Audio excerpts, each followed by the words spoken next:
2 houses with blast walls on all sides, machine guns on the roof, 45 armed guards. We have 3 armored cars costing $250,000 each. Dexter Filkins, journalist, New York Times.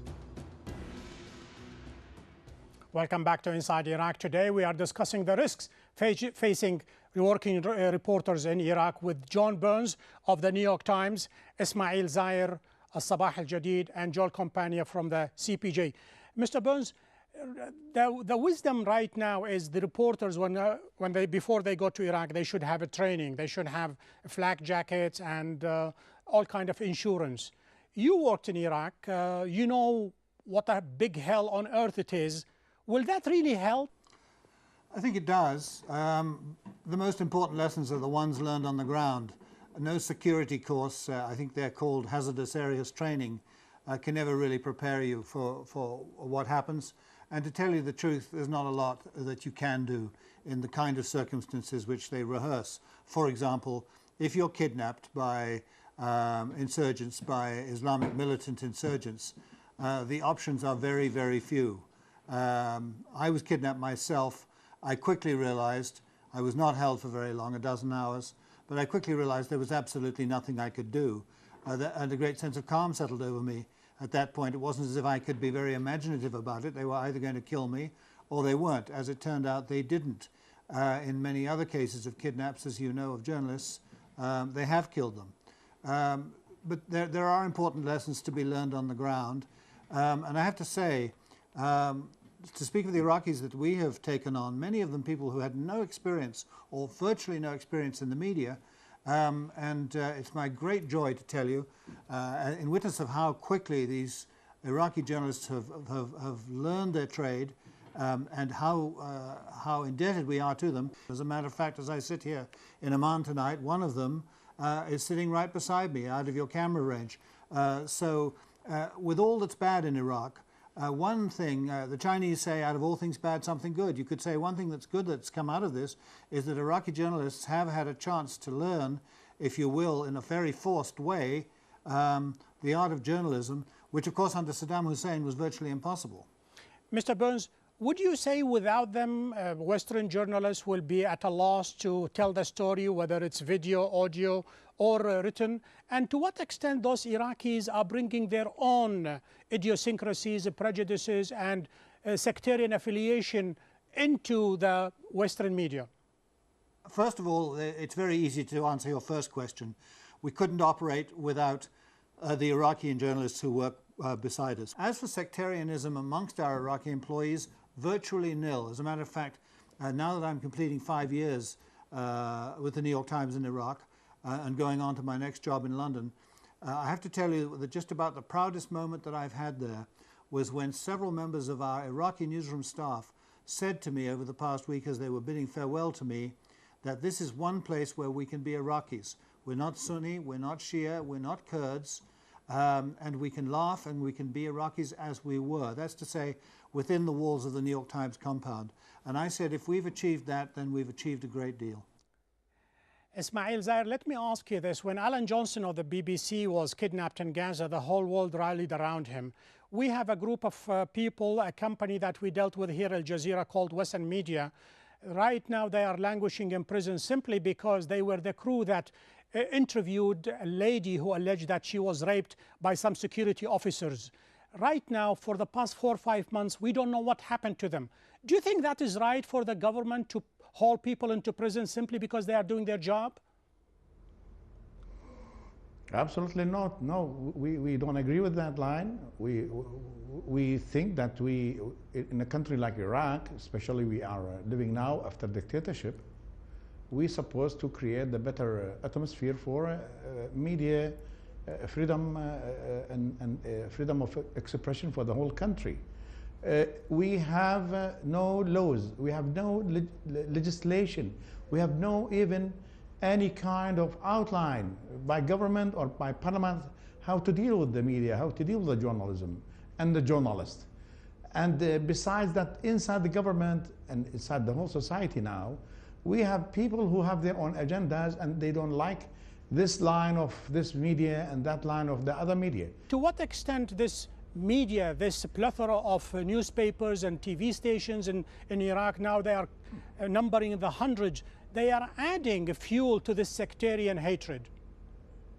Well, I can say that the body of the sectarian media now increased. It's like a big mountain, while the independent and democratic and what they call professional media is shrinking now. The journalists in Iraq, especially the free journalists, try to hide what they know, not publish it. Once I said something, unfortunately this is not really the best thing to say, that we write something like the gray information, because we cannot publish what we know because we will be killed or will be attacked next day. I can say something about our newspaper, for example. Last year, this year, 2007, we had been attacked 7 times by rockets, by missiles, by patrols. We lost 2 people they killed, and 4 people had been injured just because of the articles we wrote. That's why journalists began to feel that if they know something, they have to hide it, not to tell the Iraqi people, because now if you look for the media in Iraq, the Iraqi standard citizen have to hide the newspaper he read, because he don't know who is looking for him. But not everybody has the luxury of the Western media. Sometimes we see reports by CNN reporters, you know, they are surrounded by a detail of American soldiers, even some moving armored carriers. You as a working journalist, you were kidnapped, as you told us. Does that apply pretty much to the rest of the Western media journalists? You know, they are pretty much on their own, and some of them, they don't even live in their green zone? I think most Western journalists do not live in the green zone. They live in the red zone, as the Americans call it. That's to say the real Iraq. We take extraordinary measures to protect ourselves, measures we would much rather not have to take. But we do go out under protection in armored cars, as you have reported. Is it a normal life? No, it's not a normal life. But I say again that what matters to us is that the American readers should know everything that's essential about the war in Iraq, that the people they elect in Washington should know everything that is essential for them to make their decisions on, for example, withdrawing or not withdrawing U.S. troops. And I think by that standard, the New York Times, the Washington Post, the Los Angeles Times, the principal newspapers have done quite a good job. I think there's nothing essential about this war that you would not know if you read the major American papers. Since you are talking about the pressure, we know from previous period, perhaps in 2003 and 2004, the Allied forces, they tried to influence the image in Iraq by paying some Iraqi journalists and newspapers to write some rosy pictures about the situation in Iraq. As a working reporter in Baghdad, were you ever pressured somehow to spin the story and put a better light on the situation?